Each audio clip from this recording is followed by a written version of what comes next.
अस्सलाम वालेकुम। अच्छा जी, आज का मेरा टॉपिक है how I lost 100 million in a year.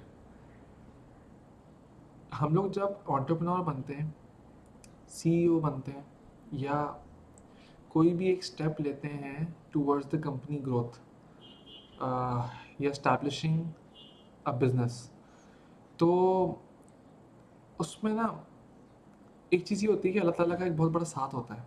ठीक है, आपकी नीयत साफ़ होती है, आप मेहनत कर रहे होते हैं, आप अच्छे इनिशिएटिव ले रहे होते हैं। मगर मैंने पर्सनली पिछले 3 साल में एक चीज़ रियलाइज़ करी है कि आपके पास जो है ना वो मेंटोर होना या आपके पास एक्सपीरियंस्ड लोग होना बहुत ज़रूरी है। मतलब हर बंदे की ना एक कैपेबिलिटी होती है, तो वो उस कैपेबिलिटी तक तो लीड अच्छा करता है, मगर जब उससे ज़्यादा एक्सपेंशन शुरू होती है ना, तो ग्रोथ कॉम्प्रोमाइज़ होना शुरू हो जाती है।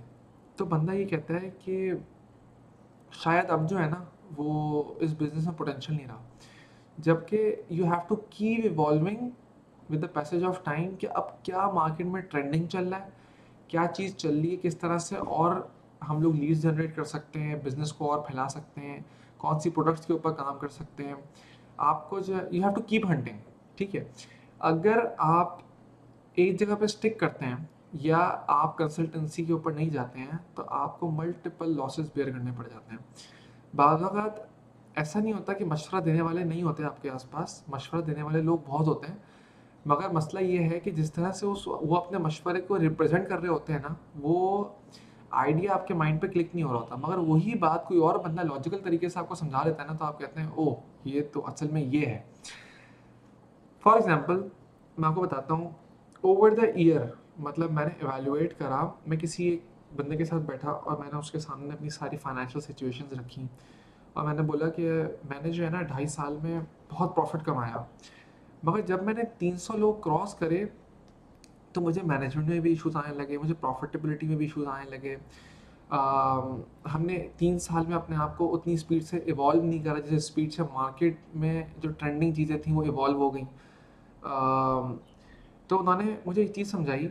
उन्होंने बोला कि देखिए, आप बहुत सारी चीज़ें अपने दिमाग के हिसाब से तो कर रहे होते हैं, मगर आपके दिमाग की ना एक लिमिटेशंस होती हैं, और आपकी जो दिमाग की लिमिटेशन है ना, वो आपने जो है वो इस तरह से करनी होती है, उस तरह से देखनी होती है कि जहाँ आप फंस रहे हैं ना, आप कुछ एक्सपर्ट्स से रब्ता करें। फॉर एग्जांपल मैं फंसा अपनी फाइनेंशियल मैनेजमेंट में, तो मुझे रियलाइज़ हुआ I do not have a CFO, a person who is very experienced about the IT industry.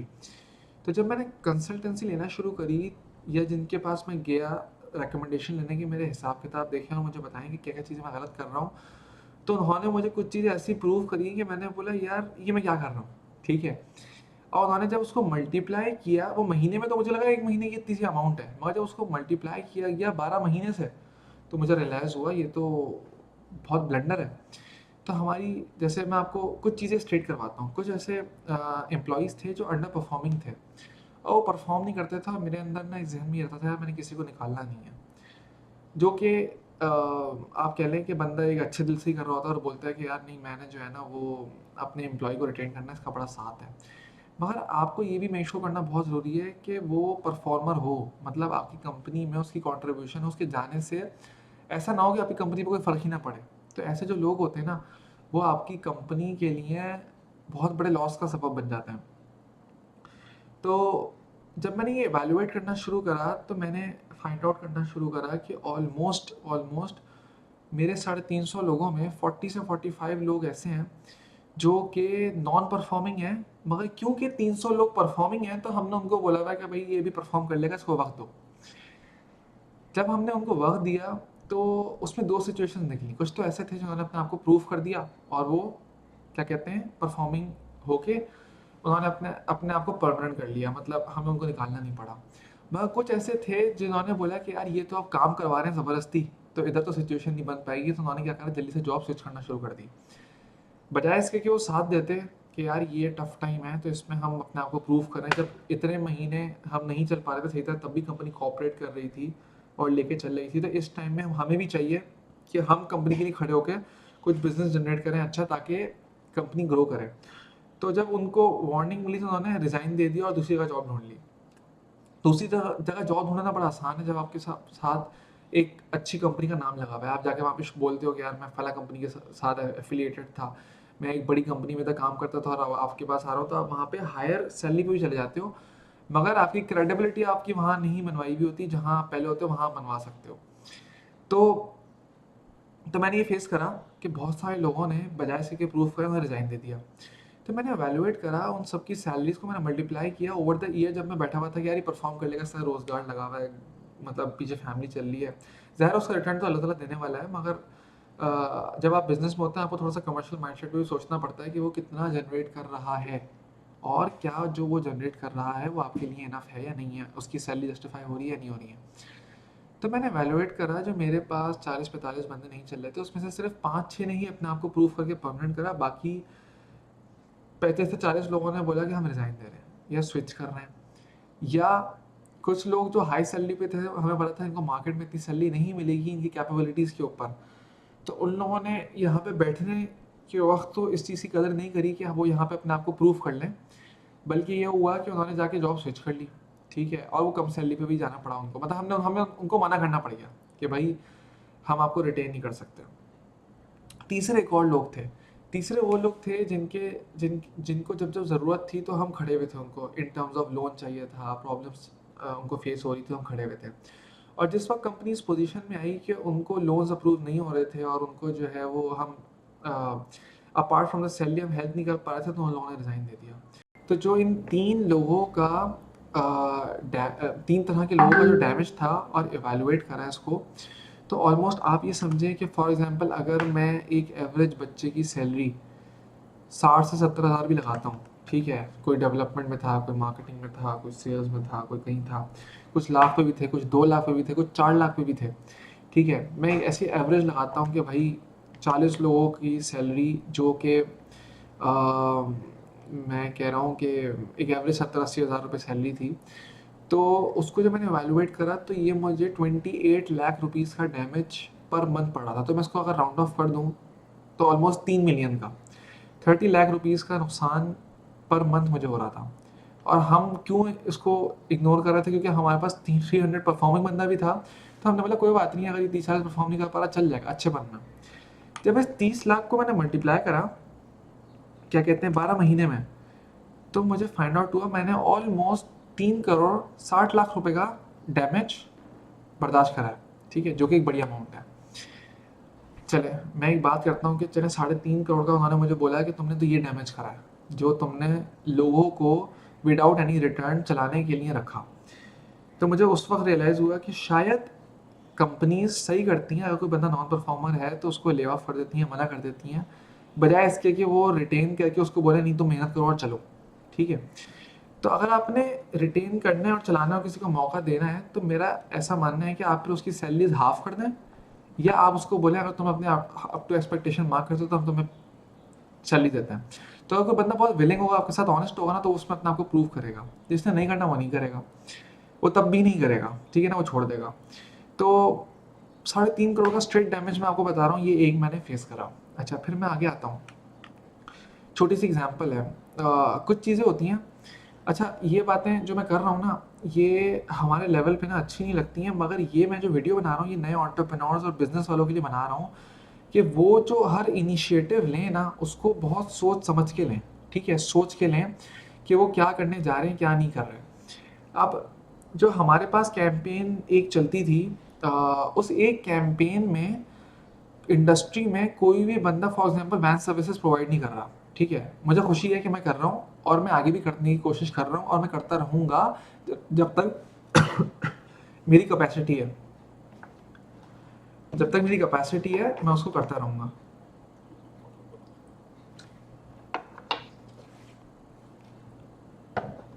तो अब एक किस्सा पेश आया कि हमारी एक एम्प्लॉई थी, वो जब जा रही थी तो मुझे पता चला कि उसके पीछे एक गाड़ी पड़ गई, और जब उसके पीछे गाड़ी पड़ गई तो उसको मतलब हरास करने की कोशिश करी या एबडक्ट करने की कोशिश करी या कुछ भी इस तरह का मामला था। तो मुझे ना बड़ा डर लगा, मैं लगा अगर मेरी बहन होती तो मेरी बेटी होती तो मैं क्या करता। तो मैंने फिर अपनी कंपनी में टोटल 70 टू 80 फीमेल्स थी, मैंने उनके लिए वैन्स अरेंज कर दी। ठीक है, मैंने बोला वैन्स सबके लिए अरेंज करो। और हमने क्या करा, हमें पर हेड हमने कॉस्टिंग करी कि 10 से 13,000 रुपये हमें पर हेड पड़ रहा है। तो हमने बोला कि ना आप ये वैन सर्विसेज पूरी फ्री कर दो। फिर हमने पहले महीने रियलाइज़ करा कि अगर हमने फ्री करा ना तो एम्प्लॉय क्या कर रहा है कि खुद जा रहा है और मैनों की सर्विस अवेल ही नहीं कर रहा। फिर हमने क्या करा, उस पर छोटा सा एक प्रोपोर्शन 2-3 हज़ार रुपये का एम्प्लॉय की तरफ डाल दिया और बाकी 10,000 रुपये का हमने खुद बेयर कर लिया। तो अगर 13,000 पर हेड कॉस्ट आ रही थी, 2-3 हज़ार लड़कियाँ अपनी सैलरी से कटवाती हैं ताकि उनके अंदर रियलाइजेशन रहे कि उन्होंने वैन सर्विस को अवेल करना है। ठीक है, और 10,000 हम लोगों ने क्या करा, अपने पास से इन्वेस्ट करना शुरू कर दिया। तो इसकी जो टोटल कॉस्टिंग है वो ऑलमोस्ट आई, फॉर एग्जांपल मैं कहता हूँ 6 लाख रुपए शायद एक वैन की, मतलब सारी वैनों की कॉस्ट आई। अब मसला ये था कि जब उन्होंने मुझे कैलकुलेशन को एनालाइज करना सिखाया तो उन्होंने बोला अभी 6 लाख की कॉस्ट आप मल्टीप्लाई करो 12 महीने से, तो आपने ऑलमोस्ट 72 लाख रुपीज़ एक बच्चे के पीछे इन्वेस्ट कर दिए। जबकि हर लड़की का अपना भाई है, अपने अब्बू हैं, अपना बेटा है, अपना शौहर है, तो 4 लोग हैं जो उनका ख्याल कर सकते थे, मगर तुमने 72 लाख रुपीज़ की ईयरली कॉस्ट अपने ऊपर फिक्स कर ली। और इस वक्त अगर तुम इसको इनिशिएटिव लेते हो हटाने का, तो nobody will be appreciating you, rather than वो तुम्हें ये बोलेंगे कि यार एक फैसिलिटी थी हटा दी, कंजूसी कर रहे हैं। ठीक है, मगर फिर वही उन्होंने बोला कि अभी जो मैं आप लोगों को साइड से बता रहा हूँ ना, मैं आपको ये नहीं बोल रहा हूँ कि आप लोगों ने ऐसा कोई भी काम नहीं करना। मैं आप लोगों को बोल रहा हूँ इस तरह के जितने भी इनिशिएटिव्स हैं ना, आप लोगों ने बहुत सोच समझ के लेने, कैलकुलेशन करके करना है, जो मैंने नहीं करे थे। ठीक है, जिसकी वजह से मेरे कैलकुलेशन के मतलब जो ईयरली लॉस था वो कहाँ गया, और ये इंसान वक्त के साथ साथ सीखता है। ठीक है, तो मैं कहता हूँ मैंने 3.5 से 4 करोड़ पहले लॉस करा और तकरीबन 70 लाख रुपए स्ट्रेट ये लॉस हो गया। तो मैं कहाँ खड़ा हो गया आके, 4.5 करोड़ के ऊपर मेरा लॉस ये स्टैंड करना शुरू हो गया। ठीक है, फिर मैंने क्या करा, मैंने जो है ना वो जो भी सबकी सैलरीज थी मैंने उस पर फ्यूल देना शुरू कर दिया। अच्छा, इंडस्ट्री का इस कैंपेन में ये ट्रेंड भी नहीं था कि फ्यूल देना शुरू कर दें, तो फ्यूल की कॉस्ट मेरी मंथली पड़ रही थी मुझे 8 लाख के करीब। ठीक है, तो 800,000 की कॉस्ट जब मैंने मल्टीप्लाई करी 12 महीने से, तो I was standing at 96 lakh. ठीक है, तो 1 करोड़ स्ट्रेट ये आ गया, मैं आ गया 5.5 से 6 करोड़ रुपए पे, कि मतलब ये मेरा स्ट्रेट लॉस इस तरह से हो गया है। और अगर मैंने, मतलब मुझे खुशी है, फिर मैं बोलूँगा कोई ये ना समझे कि जो है ना ये मतलब एम्प्लॉयज़ के लिए करके उल्टा चता रहे हैं। मेरा मकसद ये नए एंटरप्रेन्योर्स के लिए और चीज़ों के लिए है कि आप ये सारे इनिशिएटिव लो, मगर इन सारे इनिशिएटिव्स के लिए आपके लिए बहुत ज़रूरी है कि आप अपनी फाइनेंशियल मैनेजमेंट को उस लेवल पे लाओ, अपनी कंपनी के प्रॉफिट को उस लेवल पे लाओ। मैं ऑलरेडी सर्वाइविंग में था और उस टाइम पे मैंने इनिशिएटिव ले लिया, मेरी गलती है। अगर मेरी आए कंपनी क्या कहते हैं अपने प्रॉफिट को मैक्सिमाइज करके डबल ट्रिपल पे ले जाती है, तो मेरे लिए ये खर्चा निकालना कोई मसला नहीं है। अगर मैं 50 करोड़ का बिजनेस कर रहा हूँ और 10 करोड़ का लॉस हो भी रहा है मेरे एम्प्लॉयज़ के लिए, तो I am ready to opt it, I am ready to take it. मगर ये इनिशियल ईयर्स में अपने करियर के आप इस तरह के डिसीजन लो और क्या कहते हैं अपना इसको सोचो, तो ये आपके लिए बहुत बड़ा लॉस है। फिर मुझे कॉस्टिंग में एनालाइज करवाया किसी ने कि अतीब तुमने क्या करा, तुमने कंपनी के नाम पे गाड़ियाँ खरीदी और तुमने अपनी सारी सीनियर मैनेजमेंट को उन गाड़ियों को दे दिया। ठीक है, कोई गलत बात नहीं है, अच्छी बात है। तो उन्होंने ये मुझे बताया कि फॉर एग्ज़ाम्पल अगर कंपनी में जितनी भी सारी व्हीकल्स हैं वो उनकी कॉस्ट है 25 मिलियन या 30 मिलियन, मतलब मैं कहता हूँ कि 2.5 करोड़ की गाड़ियाँ हैं, 3 करोड़ की गाड़ियाँ हैं जो मैंने गाड़ियों में इन्वेस्ट किया हुआ है। तो उन्होंने बोला तुम उस 2.5 करोड़ के बजट को लगाते मार्केटिंग पे, सही है, और तुम मार्केट से रेंट पे लेके एक गाड़ी उनको दे देते। तो अगर मैं ईयरली हिसाब लगाता कि फॉर एग्जांपल मेरी एक सिविक गाड़ी है, उसका रेंट है 2 लाख रुपए, तो 2 लाख रुपए मैं हर महीने भी पे करता, मैं सालाना खड़ा होता 24 लाख रुपए पे। ठीक है, मगर मैंने सालाना 24 लाख रुपए के बजाय मैंने क्या करा, मैंने उसकी जगह 50 लाख या 60 लाख रुपए की इन्वेस्टमेंट कर दी गाड़ी खरीद के। जबकि वो 50-60 लाख रुपए की मैं मार्केटिंग में बजट यूटिलाइज करके शायद 1.5-2 करोड़ रुपए का बिजनेस जनरेट कर लेता, मगर मैंने उस पैसे को क्या करा, ब्लॉक कर दिया।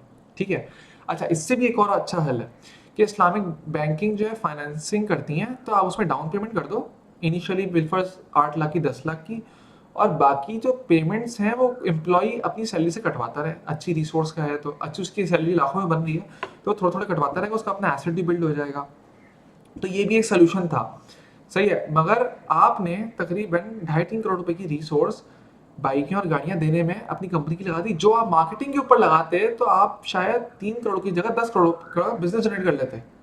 तो अब ये फाइनेंशियल मैनेजमेंट मैंने नहीं सीखी हुई थी, ठीक है। ये एक और रास्ता है, मतलब आपका मकसद अगर एम्प्लॉय को फैसिलिटेट करना है ना, तो आप इस तरह से भी फैसिलिटेट कर सकते हो इन ऑल्टरनेट तरीकों से। उसके पास तो गाड़ी आ रही है, वो चला रहा है, वो फैसिलिटी उसको मिली हुई है, ठीक है। आप अपने फाइनेंसेस को सही तरह मैनेज करो, ठीक है, ये बड़ा इंपॉर्टेंट है। तो मैंने तकरीबन 3 करोड़ रुपए का 6.5 करोड़ मैंने आपको पहले बताया, 7.5, 8.5, 9.5 करोड़ रुपए मैं इस तरह स्टैंडिंग पे आ गया, ठीक है। फिर उसके अलावा मैं बात करता हूँ कि ऐसे आपने बहुत सारी लीड्स लगाई, मार्केटिंग कॉस्ट लगाई उन लोगों पे जो आपको पता है कि लीड्स मैच्योर नहीं कर सकते, या ऐसा बंदा जो परफॉर्म नहीं कर पा रहा और रीजन दे रहा है आपको, तो आपको पता है वो कंटिन्यूस दे रहा है, आप हर महीने उस पर इन्वेस्ट करे जा रहे हो, नहीं चल जाएंगे, मेहनत कर लेंगे। तो मुझे ये भी अपना एक बहुत बड़ा ड्रॉबैक लगा, जिसको मैंने एवेलुएट करा, तो ऑलमोस्ट 50 लाख से 1 करोड़ रुपए की मैंने अपनी रिसोर्स उस पर लगाई, उस बच्चे पे जो लीड्स मेच्योर करने में उतना अच्छा नहीं था जितना मार्केट में बच्चा अच्छा बैठा हुआ है। वो अपनी तरफ से मेहनत पूरी कर रहा था, उसको 100% हम एडमायर भी करते हैं, मगर उसकी वजह से भी मुझे 5 मिलियन से तकरीबन 10 मिलियन तक का लॉस बेयर करना पड़ा, ठीक है। तो जो नए एंटरप्रेन्योर्स हैं उनको फिर मैं बोलूँगा कि जो मार्केट से आप रिसोर्स हायर कर रहे हैं, आप मेक श्योर करें कि वो परफॉर्मिंग रिसोर्स है।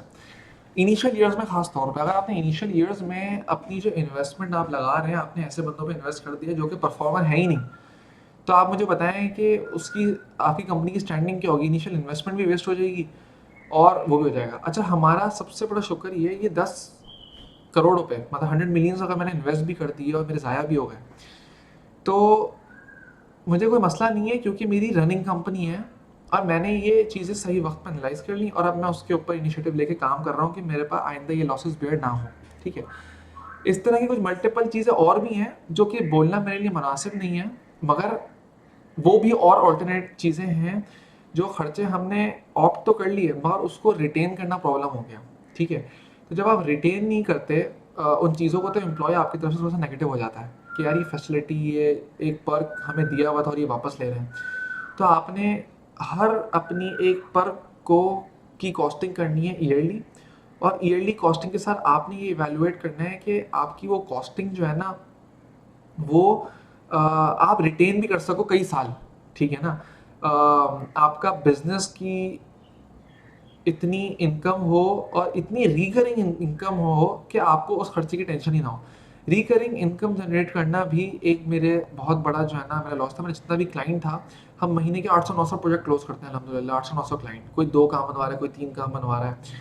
मगर मैंने ये महसूस करा, वो क्लाइंट आता है, काम बनाता है और चला जाता है, मैं उसको कोई रिटेनरशिप मॉडल पे नहीं लेकर आता कि मेरे पास रिकरिंग पेमेंट आ रही हो, हर महीने वो रिटेन हो रहा हो। जैसे सोशल मीडिया मार्केटिंग की सर्विसेज है, हर महीने वो $500 पे करके चला जाए, मुझे $1000 पे करके चला जाए, $2000 पे करके चला जाए। हमने हमेशा फोकस किया, एक सर्विस ली, अब अगले महीने उससे दूसरी सर्विस कोई बेच दी, तीसरे महीने तीसरी कोई चौथी सर्विस कोई बेच दी। तो वो रिटेन तो हुआ, मगर वो एक लिमिटेड टाइम के लिए और फिर वो चला गया।